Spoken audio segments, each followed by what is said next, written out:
Hello, my fellow board gamers. Today I'm bringing you an overview of Mercado de Lisboa. Now, this game is brought to you by the designers at the bottom here. We've got Eagle Griffin Games there in the centre, and we've got the artist here. Now, this is a 1 to 4 player game, so you've got that solo option. It takes up to about 30 to 45 minutes, which is about right for this one. And in this game, we are heading to these markets in the hope of building stands. We'll acquire restaurants to hopefully get them around our stands for extra synergy. We'll be building customers and placing them on the outskirts of the markets to attain goods from and produce from these stands and get revenue. You'll be acquiring more stands as you place them, you replenish up, and you're hoping to just gain the most money. You can either hide income behind your screens here, or you can have an open-handed game. I prefer to have the money hidden. And you've got the 4 actions depicted here, which I'll go through. Now, before I head on, if you're after a run-through of this one, I'll be bringing that to you guys next week, and you can see a bit more play on this one. Now, there's a lot of abstractness to the game here. There's a lot of, this is kind of at the crux of where things are going to be happening, and you're going to be bringing these customers around the board and placing everything on this grid here. Now, the actual actions themselves, then, you can see on the screen here, it depicts number 1. You can do any one you want, but you can only do one. So say yellows go first, and they decide, right, I just want to take a coin. Boom, you take a coin. Over to blues, and they're like, right, I want to place a restaurant. Well, they haven't got any restaurants yet because you need to acquire them from the board. So let's just say they're going to do this one, place a stand. So they start with 3 stands, and they're going to go for this stand that produces fish. Now, you can place this anywhere on the board. If you do place it where a restaurant is, you cover it up and you take the restaurant. So let's just say we place it here. We take this restaurant into our hand, and be mindful to place one of your colour markers on there. Now, there's a cost to doing that. You can see it reminds you here, we're going to pay 1 coin for that stand itself. Now, if there were other stands in the row or the column, you would pay depending on which has the most. So if there's 2 other stands here, irrelevant whose colour stand it is, you pay 2 extra coins. If there was, say, 3 stands here and 2 here, you'd pay the maximum, so it'd be 3 coins for the column, and you'd ignore the other 2. You wouldn't add them on as such. So we paid 1 for the stand. We then replenish, so you've got these 3 to choose from. Let's say we want this tomato stand here, and then you replenish from the bag. There's loads in there. I've just got a few out, but you'd grab one randomly, and you place that to replenish. Now, if ever you've got 3 of the same kind, you get a chance to replenish them from the bag, or not replenish, but swap them out. And if you've ever got 3 of the same in your hand, you can choose to do the same and get new ones. So looking at the board then, what stands match what restaurants? So you can see this fish stand. If you get, it kind of links up with this sushi bar. So if you do get this sushi restaurant out in future, you can see it's got this grey side to show it's inactive. But once you've acquired it and you place it out, you can see if you did manage to put it here, thematically speaking, your stand is providing fish to this restaurant. So when you get income, which I'll go through in a minute, it's going to generate you more. But for now, that needs to be acquired by placing a stand over it. So we've demonstrated number 1 here. Now, this part here, this symbology, recognises that when you place a tile, just check the rows and columns if existing customers there, and you will get paid out. And I'll demonstrate that in a minute. Second thing we can do is place customers. So all these customers range from the 1s, the 2s, 3s and 4s, and you can see the number of faces represent that. And to be able to place a customer, let's just say we take this number 1. You need at least that many stands as customers. So 1 customer, we've got a stand, that's fine. We can either put it in the column and the row, and whoever places it, it has to be one of their colours, at least one of their colours in that row. So a blue could place one here, and you have to have at least one of these goods that you're producing or someone is producing. So you can see here that the fish, we placed it here. You don't need stands that completely match the requirements. This chap's just after fish, and you're going to get some revenue now. So what would it be? This stand is its revenue is 1, and it's 1 times the number of customers. So 1 times 1 is 1. Now let's just say Blues had this stand out as well.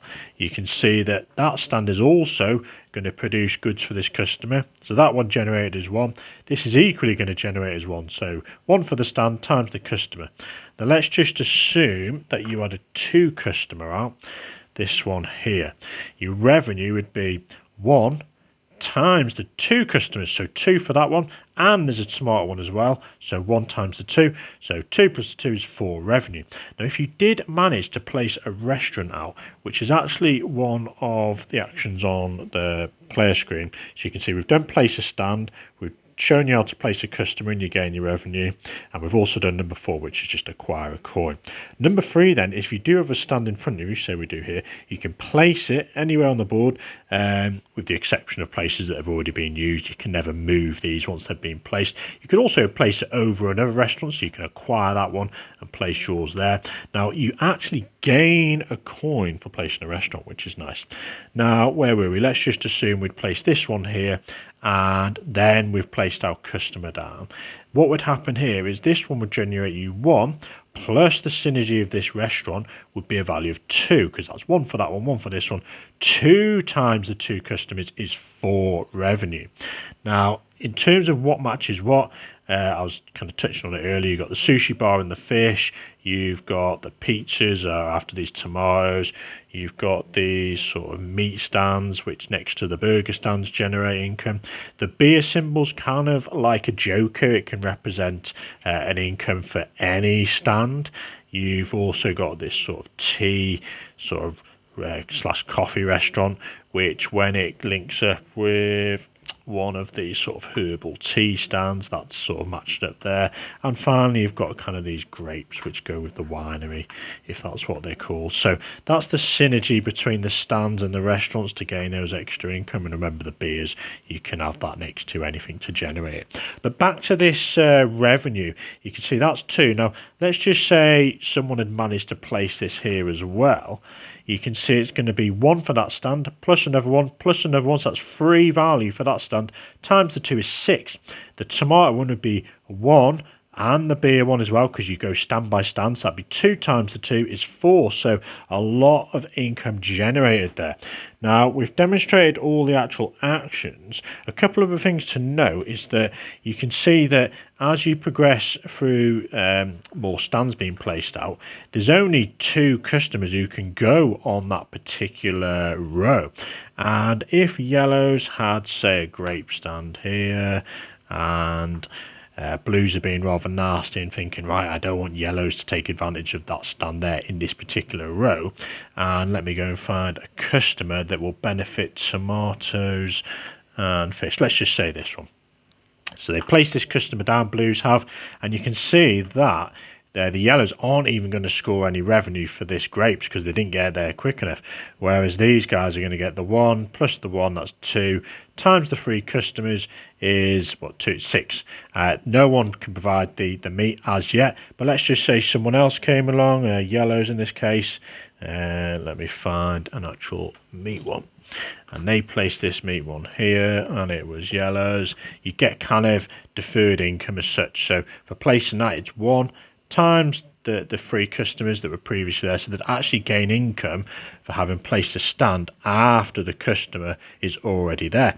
Now there's a rule where if you actually can't afford to place the stand, because to place this you're going to have to pay 1 coin and then a coin for each either in the row or in the column, whichever's max. So there's 0 other stands in the column, but there's 3 more in the row, so very pricey to place. That's just going to cost you 3 extra coins plus the coin for your stand. But the income you've generated would be, what, 1 times 1, so probably not worth placing that one. And that's pretty much all the actions. As you go throughout the game, you're going to be replenishing these from the bag, so there's always 3 there to choose from.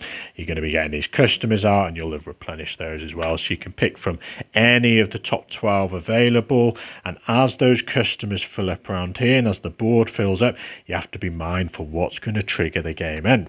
So as soon as there's only 4 spots left around the customers, or there's 4 spots left on the board, and you include these as available spots as well, That triggers game end. Whoever has the most money behind their screen, you deduct 1 coin for each stand that you never managed, well, restaurant should I say. For each restaurant you never managed to get on the board, you're going to lose a coin. Whoever has the most money is the winner. There we are, folks. Enjoy.